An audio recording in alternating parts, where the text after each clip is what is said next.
Tarasa ni Flo G, guys. Okay, let's go. Let's go.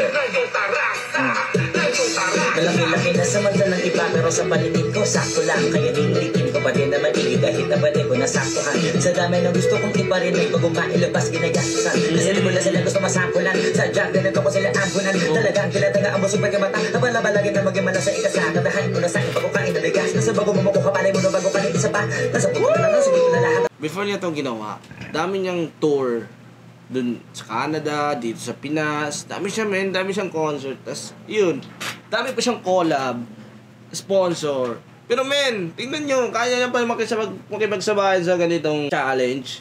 Tas ganun ka siksik at saka technical yung lines niya.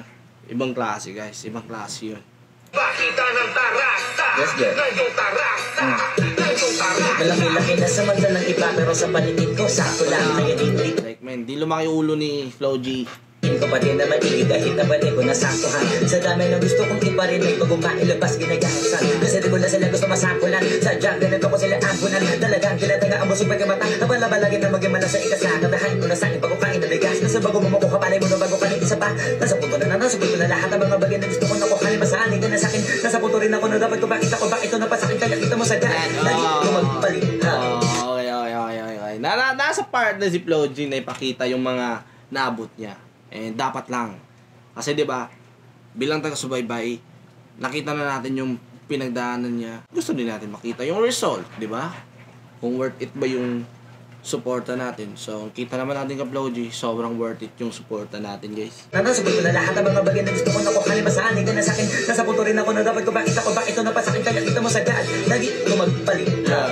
Pero kung iyo, sorry, my bad. Nakarating ako sa pandinig mo ng pusa, my bad. Talag na talaban ka lang kasi mga gawa ko, my bad. My God, kakaiba ginawa mo yung buhay, binago masyado mong pinalupit. Yung mga pangarap dati, isa-isa pinasungkit. Nalasahan talaga din ako muntik. Tumamasa talaga din ako unti. Di kasi nakontento sa mga konsepto na kulang kumpleto ako kumontent. Kaya kita mo di ba ibang iba. Pag kinabi mo ako sa iba't ibang bida-bida ilang di ba sila bago makalapit. Yung kabaliw ako bago malapit. Tinawawala yung pagkamalupit. Yun ang mga di nila nababatit. Maaga nakapanik, di sila lang kumasit. Pero di nila alam kung paano ko na ituwid. Di nakamatabang na. Yun talaga yun talaga yung special ni Flo G, no? Yung flow, yung galing sa flow, tsaka sa multis. Takot maolas, kahirapan nila ba ng kaso no match. Sinusunod na lahat bago matotas. Kasi nga nakapatik, mahal ang oras. Kahit na nakatapik sa tagumpay nakahalik, di lang puro pakabigin na araw na ibalik ng tama. Iba magalaga ka, di malabi lang ang tagahanga. Oh, shit, man. Mga pala ang aking Tara Sarap Challenge. Supporta kay Idols. Maglas, Bright. Yeah. Isipin nyo, pagod pa niyan. Man, feeling ko pagod pa siya niyan eh. Kakauwi niya lang yan eh, no? Tas sulat agad, like, god damn, man. Effortless lang upload yung mga multis, no? Tsaka yung flow na ngayon mo lang madidinig. Yung flow na upload mo lang madidinig. Effortless lang sa kanya yun, man. Iba talaga. Pag di na kontento.